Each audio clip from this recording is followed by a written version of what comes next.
Okay guys, nalobat yung camera. Nalobat yung camera, so eto, cellphone muna tayo. Tapos mabilis na silip lang dito sa Manila Yacht Club, ano.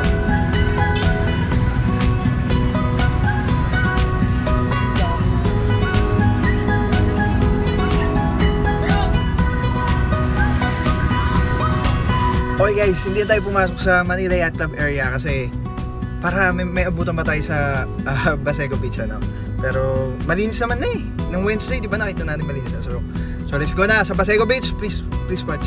Please like, comment, anything. Subscribes. Pinabasa ko lahat yan, okay? So, yes. Kita-kits sa Baseco Beach. Purong pagmamahal. Let's go!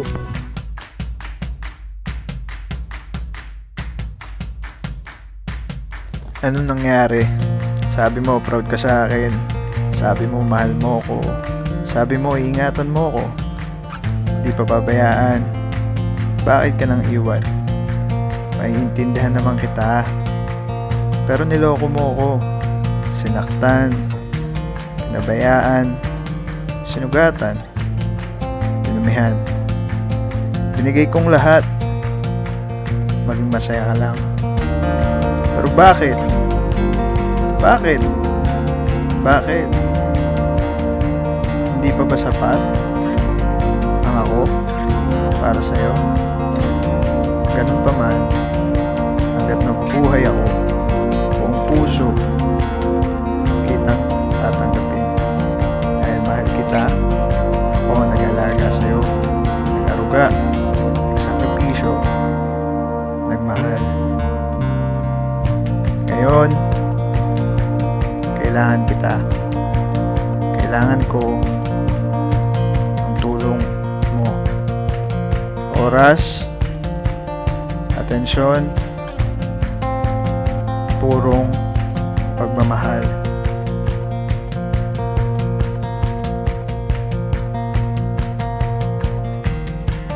Maaari bang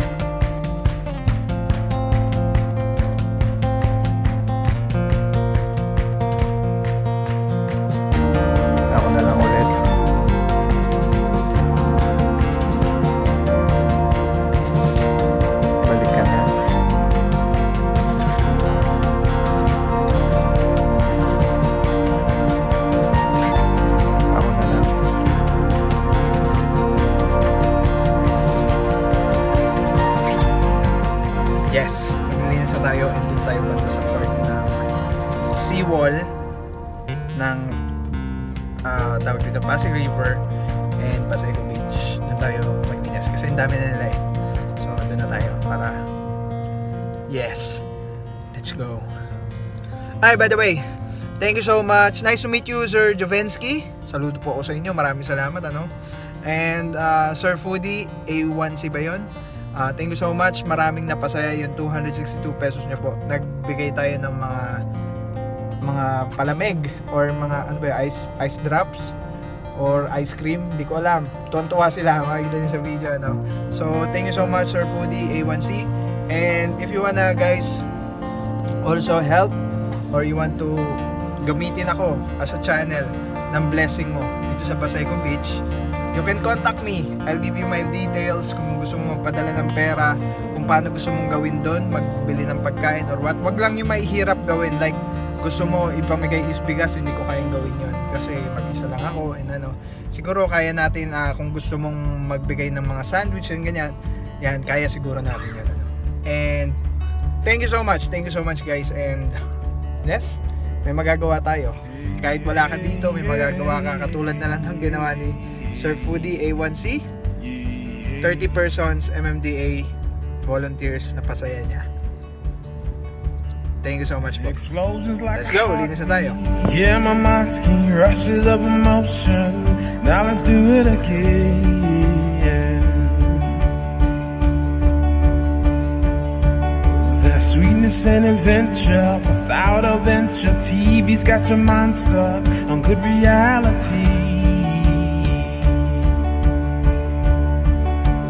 We are young,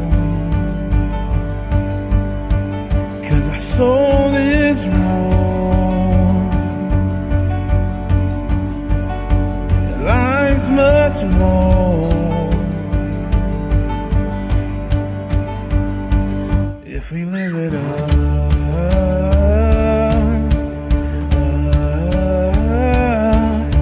Life is all on schedule, but dead's forever. I send my condolences to the side of the drive.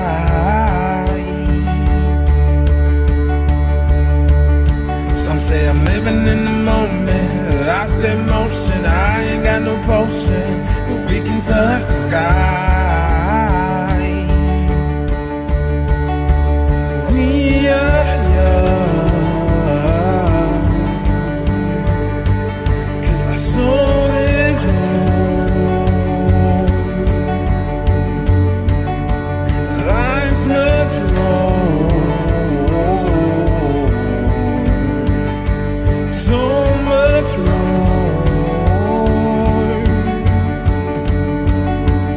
We are young,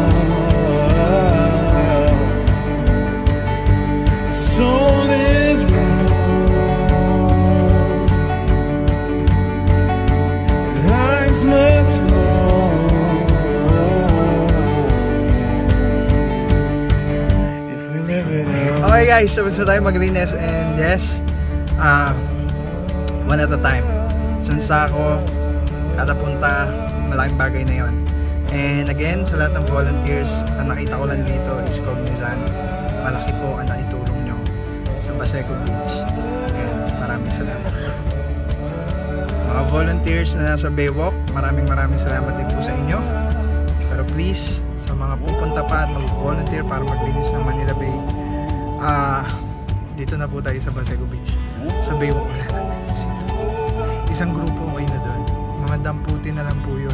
Nakita po natin napakalinis na ng Baywalk. And especially, hi, thank you so much Yummy Philippines. Yan.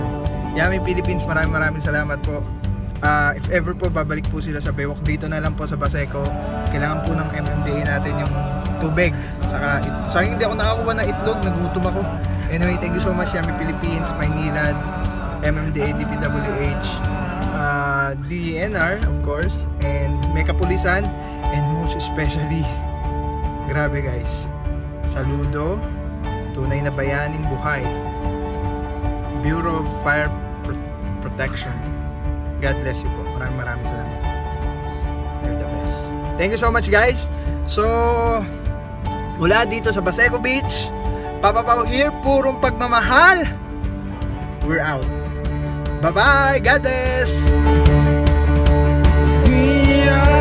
Okay guys, pauwi na tayo and silipin lang natin kung ano nangyari dito sa kanina nililinis ng Bureau of Fire Protection. Life's much more if we live it up.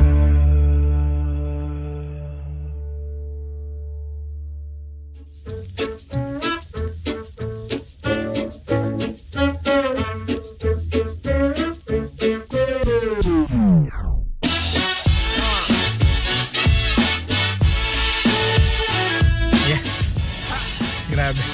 Napakalinis. Madumi, yes. Pero compare dun sa talaga itsura niya, especially nung dating nadaanan namin siya. Wow, grabe. Para siyang natapyasan ng isang, alam mo yun, parang land na siya ng basura talaga. So, yes, natapyasan siya and tuloy lang. Please comment #pagmamahal. Thank you so much. God bless you.